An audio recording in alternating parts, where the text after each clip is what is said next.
Hello everybody, welcome back to Law of Creation. Today we're exploring what we mean by gradients. Gradients and entropy are all about what powers all the creation of the structures that we see, and it's an important concept to grasp because it's essentially the battery or the power source of any structure or cell, or even within us. Or here we've got Nebula, the physics cat, and she wasn't always a large physics cat. She was once a little tiny little physics cat, but within her and within us are all of the laws of the universe we need to understand what the law of creation is. So she's going to help us through this process of understanding what the law of creation is and what it has to do with entropy and gradients and how it all forms together. And that's the whole purpose of this channel, because I think a lot of people aren't really taught what entropy is, and we can actually relate the law of creation with how we behave, how we invent things. And a gradient is basically when something is out of equilibrium. So you have like a difference of concentration or pressure or temperature, or in gravity, like on top of a mountain, you've got potential energy if there's a boulder that wants to come down. And also a gradient can apply to, let's say, an invention. So in this case, you can see the cat likes to hang out on my keyboard here. She'll walk right on it when I'm doing important work. So I invented this. So a gradient was created. The gradient is that I wish there was a world where my cat can go on the keyboard and not destroy whatever it is that I'm making. And so I put a cutting board together, I cut it and put some pads on it, and now whenever I see her coming, she can just go right on it. And we're going to demonstrate how this relates to how the building blocks of life in the primordial ooze or soup got together to find their optimally dissipative configuration. So in this case, I didn't have a huge budget, so in a reasonable way, I wanted to solve this problem. That's the gradient. See, there's a need that's formed. And it relates back to entropy and gradients because we're going to find out also that we are serving entropy. And that's why we're going to find out how come life exists and why life is so good. At the early onset of the planet, about 4 billion years ago, life was able to do things that other processes weren't able to do. So let's maybe go around and demonstrate what we mean by all of this. If Nebula wants to come with us here. Okay, she loves these videos. Where shall we go first? Says Nebula. Let's go to the fire pit. It's kind of chilly here. The winter's coming. So in today's video, we're talking about gradients and what they mean to us and the creation of every structure that we see in the universe. So if you imagine your house in the summer, we're trying to keep it cool from all the heat that's trying to get in. So if you can imagine the heat trying to get into your house, it's going to find crevices. If you put a heat gun to your windows, you're going to see where that heat is coming in. So that's a gradient. That's out of equilibrium, and that's entropy coming in as a force. So our next area of interest, we're going to go up to the mezzanine. Again, we're exploring how important gradients are, what they are, and how they relate to the creation of us and the creation of our ideas. So our main star, for example, the sun, it radiates all this heat and energy in the form of light and radiation, and it doesn't go the other way. The heat doesn't go towards the sun, it radiates out of it, and eventually this battery, this gradient, will run out. But that's not for another trillions and trillions of years, but only to demonstrate that there's no exceptions to this rule. And if you're interested in these topics, I've put together a whole series of illustrated books that I'll probably eventually even read on the channel itself. And it's my way of trying to explain or demonstrate these new discoveries that we have in our new paradigm of how and why we are here and our place in the universe. It turns out that we are connected to everything. We are created by the same forces that put our solar system together. So I call this area here the Galileo corner. And the reason is that what we're introducing here in the law of creation and how we're connected to everything else in the universe, our thoughts, our ideas, all relate back to these gradients and the fact that there's a need for something. So if something's out of balance, entropy will try to bring it to balance, to dissipate the hot to the cold. And I'm going to try to find different ways to illustrate this over and over, because it took me a few years to get it too, so it's probably very new to you.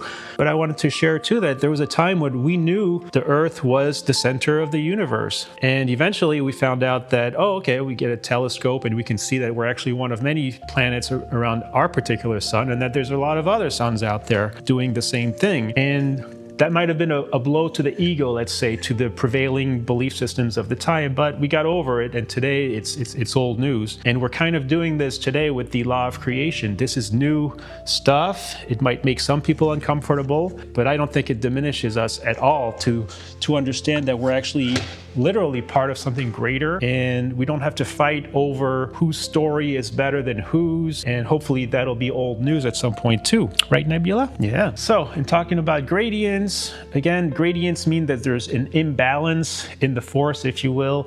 There's something that needs to get done, that wants to get done. And the way I was shown Paley's analogy of the watchmaker was with a Boeing 747 airliner, let's say. And it's an argument for why there should be a human-centered God in the universe. And I was baffled by it for the longest time. So the idea is that you see a modern invention, an airliner or whatever, and you say to yourself, oh my God, it's got millions of parts, very intricately put together. Of course, it was designed by a human, and that's why it's there. And now we move on to, we take a look at a living thing.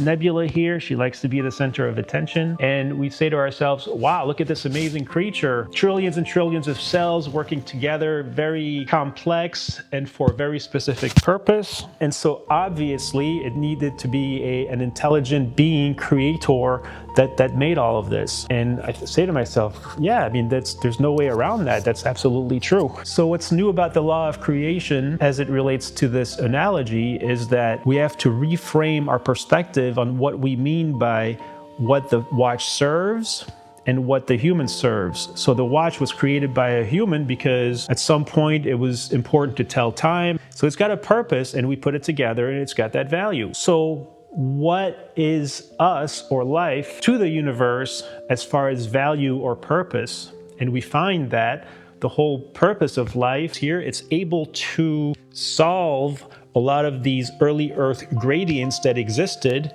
as a result of all the sun shining on and radiation and volcanoes and tectonic plates. There's a lot of stuff going on, new gradients being formed. And it turns out that in all of this wild environment, molecules, atoms, and amino acids get together and they form these things very little by little, although pretty early in our Earth history, about 4 billion years ago, start to form protocells that eventually form into other things. So life is very intimately integrated with the evolution of our planet. So what self-respecting math scientist and physics cat duo would be complete without a formula to illustrate how all of this works? So that's why we're going to the board now. Nebula loves to be a part of this. Okay, there you go, Nebula. There's your chair. There'll be many videos about this, so don't concern yourself if you don't get it the first time. This is the formula for the law of creation. So the configuration equals the argument of the maximum, that's a physics term, of the entropy production, and that's how well the system is dissipating with this configuration. So in this case, it's going to select or choose the best configuration to help the dissipation of that energy, whether it's a planetary system, even a galaxy, or our own ideas within the constraints of the system. Just so you know, we've got answers today as to how and why we're here, and even a formula that kind of illustrates how we get some intelligent type of behavior from the very basic molecules and atoms of before life. Because here we see that the configuration that'll happen in a system will be chosen as the winner, the best, the more dissipative. That's what happens. And we do the same thing when we invent something. And then when the atoms are all doing what they're doing, trying to produce something new, they're learning, experimenting, and adapting. And I've actually got a machine over here that'll demonstrate what we mean by creating something new. It's the atomizer, and we're going to it right now. So this is what I call our atomizer. And what's going to happen today is we're going to invent and produce some brand new molecules, amino acids, structures, if you will. So this is to demonstrate how chaos is actually not random. It's also unpredictable and always creates something new. So I'm going to turn on our atomizer here and apply a force to it where these molecules or atoms or symbols of them, and they each have like different, maybe some magnets on them. So it's very unpredictable what the final structure will be. But what's important is that there will be a final structure first of all, so that's a 1 probability, but also we don't know what that structure is going to look like. That's the chaotic part. But the thing is, it's going to be a brand new structure that we've never seen before, and it couldn't have been created any other way or been anything else. And that's a way of looking at how life is created and what it ultimately looks like.